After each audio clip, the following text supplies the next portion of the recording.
तो अस्सलाम वालेकुम, कैसे हैं सब। उम्मीद करता हूँ सब खैर से होंगे। एफएससी न्यू सिलेबस 2025 जो आया है उसके मुताबिक हमने बायोलॉजी का जो है ना सिलेबस स्टार्ट किया हुआ है। तो चैप्टर नंबर 3 हमारे पहले 3 लेक्चर कवर हो चुके हैं, जिसके अंदर हमने सेल थ्योरी उसकी वैलिडेशन के बारे में पढ़ा। आज इस लेक्चर के अंदर इंशाल्लाह हम डिस्कस करेंगे एक्सेप्शंस टू सेल थ्योरी। पहले आपने जो है ना इसकी हेडिंग के ऊपर गौर करना है, फिर आपको मैं कुछ समझाऊँगा इधर एक दो पॉइंट, फिर आप जो है ना वो इस सारे टॉपिक के ऊपर जब आएंगे तो इंशाल्लाह आप देखिएगा आपको बहुत ये जो है ना टॉपिक आपके लिए हलवा बन जाएगा। ओके, तो सबसे पहले हम थोड़ी सी हेडिंग के ऊपर फोकस करते हैं। तो कहता है एक्सेप्शंस टू सेल थ्योरी। देखें इसका क्या मतलब है। सेल थ्योरी 3 पॉइंट्स के ऊपर जो मुश्तमिल थी, उसके अंदर एक्सेप्शंस हैं जो साइंटिस्ट ने डिफरेंट जो है ना वो पॉइंट ऑफ व्यू से बताया हमें। मतलब क्या इसका मतलब है। देखें सेल थ्योरी क्या कहती थी। सेल थ्योरी कहती थी, ज़रा आपने इधर गौर से देखनी है, चीज़ें समझनी है। सेल थ्योरी कहती थी कि हर जो ऑर्गेनिज्म है ना, लिविंग ऑर्गेनिज्म, ठीक है ना, यानी कि आप ऑर्गेनिज्म कह लें या लाइफ कह लें, ठीक है ना, उसका बेस हमेशा एक सेल होगा। वो सेल ही तमाम की तमाम एक्टिविटीज़ परफॉर्म करेगा,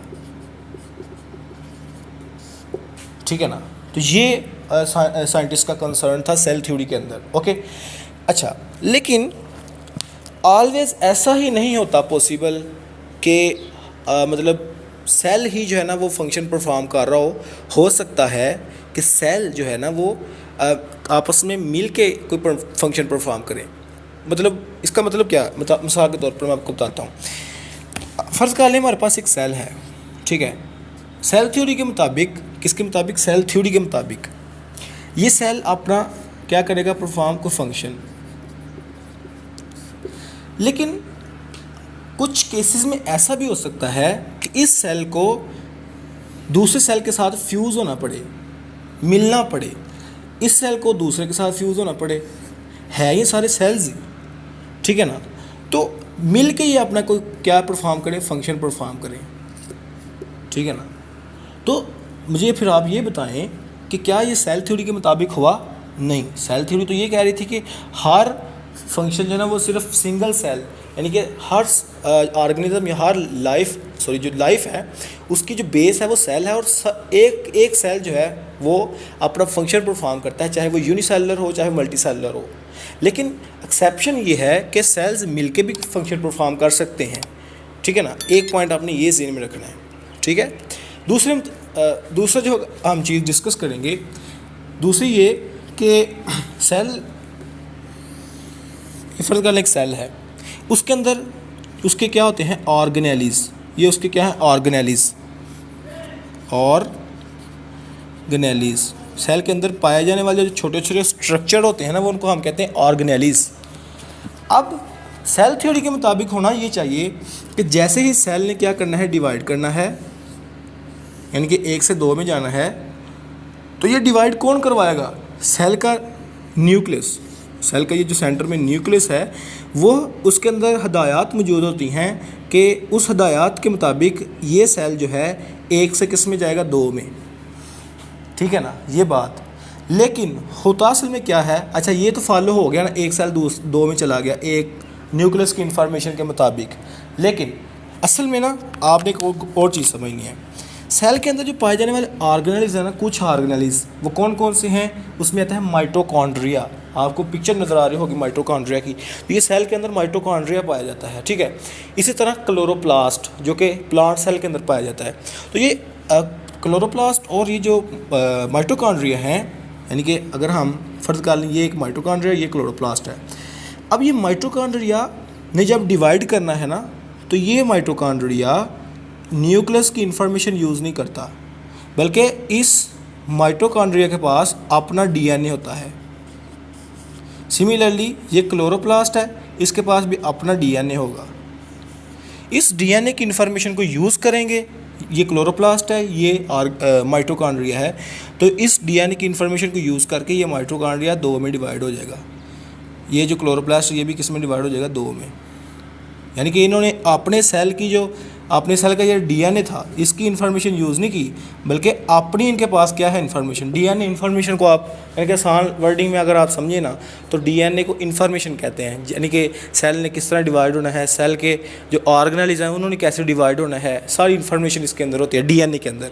तो ये पॉइंट्स आपने अपने जहन में रखने हैं। अब हम सेल थ्योरी की तरफ चलेंगे, ठीक है। Exceptions to cell theory. अच्छा, एक्सेप्शंस टू सेल थ्योरी से मुराद मैंने अभी आपको बताया कि हर चीज़ परफेक्ट नहीं होती, कुछ ना कुछ उसके अंदर एक्सेप्शंस होती हैं, उसके अंदर कुछ ना कुछ खामियां होती हैं, उसे हम एक्सेप्शंस कहते हैं। ओके, तो सेल थ्योरी की एक्सेप्शंस क्या थी, पहले हम समझ लेते हैं। पहला point, viruses challenge cell theory, they are not made of sales.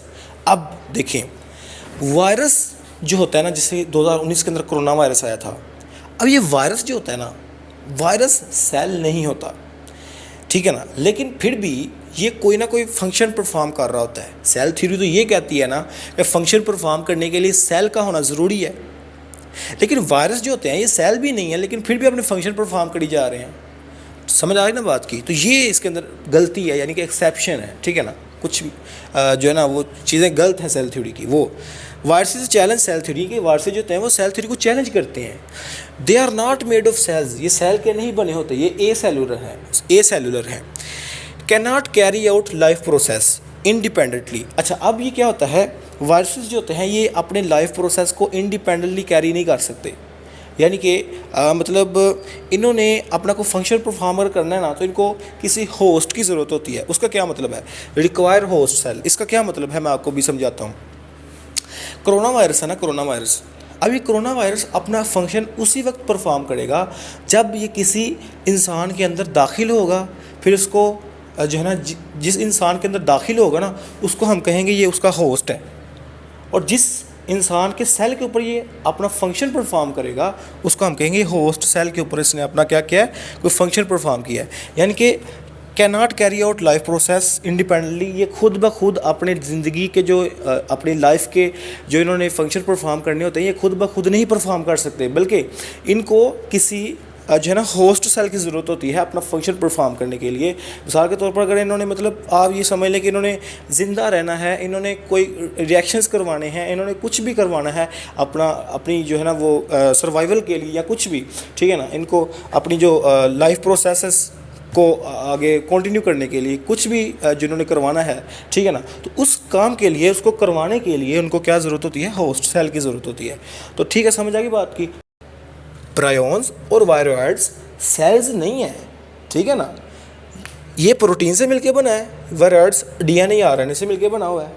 समझ आ गई बात की। अब show property of living organism but are not cells. देखें, लिविंग ऑर्गेनिज्म की प्रॉपर्टी शो करने के लिए सेल थ्योरी हम ये कहती थी कि कोई सेल होना चाहिए ताकि वो लिविंग ऑर्गेनिज्म की कोई प्रॉपर्टी शो कर सके। मिसाल के तौर पर हम इंसान है ना, हम लिविंग ऑर्गेनिज्म है, हम सेल से मिलके बने हैं। सेल थ्योरी कहती है लिविंग ऑर्गेनिज्म हम हैं, कोई भी लिविंग ऑर्गेनिज्म है वो सेल से मिलके बनेगा, तभी वो अपनी जो है ना वो लिविंग ऑर्गेनिज्म वाली प्रॉपर्टीज़ को शो करेगा। लेकिन ये जो प्रायोन्स और वायरोइड्स हैं ये जो है ना वो सेल्स नहीं है, ठीक है ना, फिर भी ये क्या करते हैं, लिविंग ऑर्गेनिज्म वाली प्रॉपर्टीज़ शो करते हैं। यानी कि ये भी कोई ना कोई रिएक्शंस करवाएंगे, इनके अंदर भी कोई ना कोई सर्वाइवल के लिए या कुछ भी कोई रिएक्शन, मेटाबॉलिक रिएक्शन आप कह लेंगे, कुछ भी रिएक्शंस होंगे। मतलब हम बहुत ज़्यादा डिटेल में नहीं जाते हम, ठीक है ना, आप समझ लें ज़रा गौर से बात को। तो ये एक्सेप्शन था पहला। दूसरा, अभी हमने डिस्कस किया माइटोकॉन्ड्रिया एंड क्लोरोप्लास्ट। तो ये सेल के अंदर जो ऑर्गेनेल्स पाए जाते हैं, यानी कि क्लोरोप्लास्ट और mitochondria have their own DNA. यानी कि ये माइटोकॉन्ड्रिया था, इसके पास भी डीएनए है, और ये क्लोरोप्लास्ट है, इसके पास भी क्या है, डीएनए। अच्छा, एक और मज़े की बात बताऊँ आपको, हर सेल के अंदर क्लोरोप्लास्ट नहीं होता, सिर्फ प्लांट सेल के अंदर क्लोरोप्लास्ट होता है, याद रखना है आपने। अच्छा, mitochondria chloroplast have their own DNA, यानी कि इनके पास अपना डीएनए होता है, और जिसके पास डीएनए होता है ना वो खुद ब खुद डिवाइड कर सकता है, ठीक है ना, उसको किसी और सेल, यानी कि उसको किसी और इन्फॉर्मेशन की ज़रूरत नहीं होती, वो अपने ही इन्फॉर्मेशन यूज़ करके रेप्लिकेट कर सकता है। तो माइटोकॉन्ड्रिया क्लोरोप्लास्ट भी जो होते हैं ये अपना डीएनए रखते हैं और फिर क्या कर सकते हैं, कैन रेप्लिकेट, यानी कि ये खुद ब खुद डिवाइड हो सकते हैं, 1 से 2, 2 से 4 अगर इन्हें बनना हो तो, इंडिपेंडेंटली, खुद ब खुद ही, ठीक है ना। दीज में originated from free living prokaryotic cells. अब साइंटिस्ट ने कहा कि अगर इनके पास अपना डीएनए है तो फिर ऐसा हो सकता है कि ये जो माइटोकॉन्ड्रिया और क्लोरोप्लास्ट है ये क्या हो, कहाँ से ओरिजिनेट हुए हों, ये ओरिजिनेट हुए हों प्रोकैरियोटिक सेल से। इसका क्या मतलब है, सेल दो तरह के होते हैं, एक होता है प्रोकैरियोटिक, ठीक है, एक होता है eukaryotic. Prokaryotic and eukaryotic. Prokaryotic वो होता है जिसके अंदर न्यूक्लियस वाज़िया नहीं होता, वाज़िया न्यूक्लियस नहीं होता, यानी कि ये जो न्यूक्लियस सेंटर में होता है ये वाज़िया नहीं होता बल्कि ऐसे ऐसे बिखरा हुआ होता है। और यूकैरियोटिक सेल वो होते हैं जिनके अंदर वाज़िया न्यूक्लियस होता है, ठीक है ना। तो अब हुआ ये कि ये जो माइटोकॉन्ड्रिया और क्लोरोप्लास्ट है ना, माइटोकॉन्ड्रिया की शेप इस तरह की होती है, ठीक है ना, और ये क्लोरोप्लास्ट है, इसकी शेप इस तरह की होती है, इस तरह के इसके अंदर तो ये क्लोरोप्लास्ट है, ये माइटोकॉन्ड्रिया है। तो मतलब इनके अंदर जो डीएनए है ना वो इस तरह न्यूक्लियस के अंदर अरेंज नहीं होगा बल्कि क्या होगा, प्रोकैरियोटिक सेल की तरह बिखरा होगा, यानी कि इनके अंदर जो डीएनए होगा वो भी बिखरा होगा, ठीक है ना, डीएनए इनके अंदर बिखरा हुआ है। तो समझ आ गई बात की।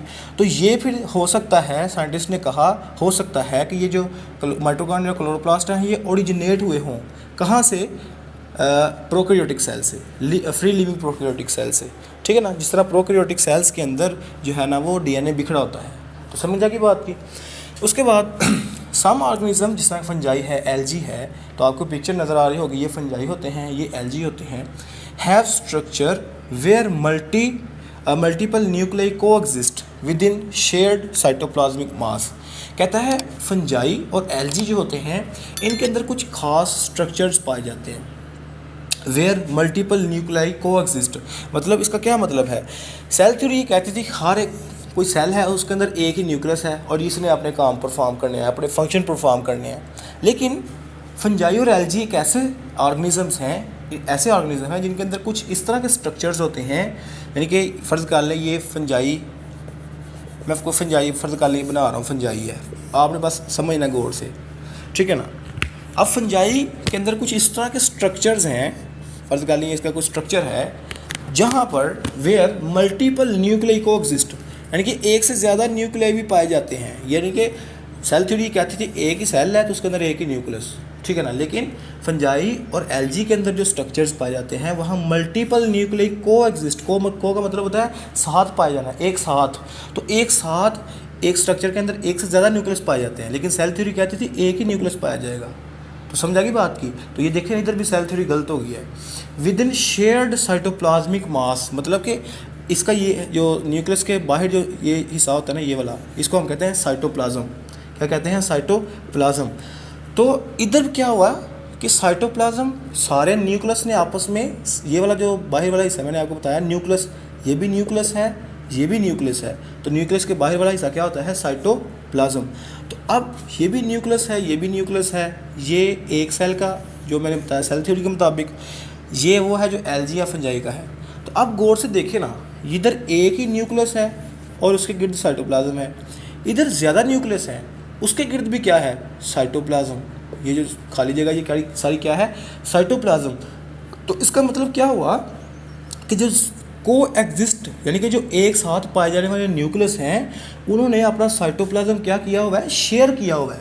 यानी कि ये सारे न्यूक्लियस ने अपने जो साइटोप्लाज्म है वो शेयर किया हुआ है। The structure blur the boundaries of individual cells. मतलब कि वही मैंने आपको बता दी बात कि ये जो स्ट्रक्चर है ये एक सेल की, इस इंडिविजुअल सेल की जो बाउंड्री है उसको क्या करता है, ब्लर करता है, यानी कि उसको नीचा दिखाता है। अगर आप आसान वर्डिंग में इसको समझना चाहें तो उसको जो है ना वो इसकी प्रॉपर्टी को अगर आप समझें गौर से तो आपको समझ लग जाएगी कि इंडिविजुअल सेल किस तरह पाया जाता है। ठीक है, समझेगी बात की। तो जो डिफरेंट स्ट्रक्चर्स जो पाए जाते हैं फंजाई और एलजी के अंदर वो शेयर करते हैं साइटोप्लाज्म, जो कि कोएग्जिस्ट होगा, कोएग्जिस्ट न्यूक्लियस के इर्द गिर्द होगा। ओके, समझ आएगी बात की। उसके बाद मायोसाइट्स, मायो का मतलब होता है मसल, साइट का मतलब होता है सेल, ठीक है। मायोसाइट मतलब कि मसल के सेल्स, ठीक है। तो मायोसाइट्स इन वर्टिब्रेट्स, तो वर्टिब्रेट्स के अंदर जो मायोसाइट्स होते हैं can fuse to form multinucleated fibres. इसका क्या मतलब है, यानी कि अच्छा वर्टिब्रेट्स क्या होते हैं? वर्टिब्रेट्स वो जानदार होते हैं, वो ऑर्गेनिजम्स होते हैं जिनके अंदर रीढ़ की हड्डी पाई जाती है, यानी कि जिनके अंदर जो वर्टिब्रल कॉलम पाया जाता है, रीढ़ की हड्डी पाई जाती है, उसको हम कहते हैं वर्टिब्रेट्स। समझ आ गई बात की? तो कहता है जो वर्टिब्रेट्स यानी कि ऐसे ऑर्गेनिज्म जिनके अंदर रीढ़ हड्डी पाई जाती है, उनके जो मसल के सेल्स जो होते हैं वो फ्यूज़ हो जाते हैं, क्या बनाने के लिए? Multi nucleated fibres. मैं मिसाल देता हूँ आपको, फ़र्ज़ कर ले एक इंसान है, उस इंसान का एक मसल है ये, ठीक है ना, ये उसका क्या है? मसल।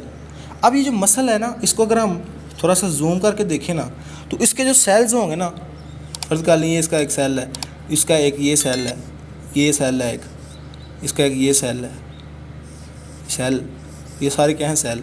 कहता है ये सेल्स फ्यूज़ हो जाते हैं। फ्यूज़ का क्या मतलब? ये एक दूसरे के अंदर फ्यूज़ हो जाते हैं, इस तरह मर्ज हो जाते हैं, धंस जाते हैं, फ्यूज़ हो जाते हैं मल्टी न्यूक्लिएटेड फाइबर बनाने के लिए। यानी कि फिर पहले तो ये था ना, एक ही सेल था ये वाला, तो एक न्यूक्लियस, ये भी एक सेल था एक न्यूक्लियस, लेकिन बाद में क्या हो गया कि ये इन्होंने फ्यूज़ हो गया आपस में और इधर मल्टी न्यूक्लियस हो गए, एक से ज़्यादा न्यूक्लियस हो गए। तो समझ आ गई बात की?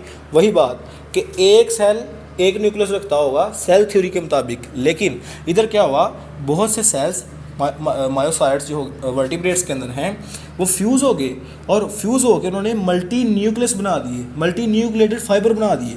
तो ये मल्टी न्यूक्लिएटेड फाइबर्स हैं, ठीक है ना। Challenge the concept of single cell as the basic unit in complex tissue, मतलब कि यही वो बात होगी कि इस चीज़ से ये जो है ना वो साबित हुआ कि ज़रूरी नहीं है कि एक ही सेल जो है ना, मतलब एक सेल हो उसके अंदर एक न्यूक्लियस हो और वो सारे फंक्शन परफॉर्म कर रहा है, बल्कि ये भी हो सकता है कि वो सेल्स जो हैं वो आपस में फ्यूज़ हो गए हों और क्या बना दें? मल्टी न्यूक्लिएटेड को स्ट्रक्चर बना दें। यानी कि मल्टी का मतलब होता है एक से ज़्यादा, ठीक है।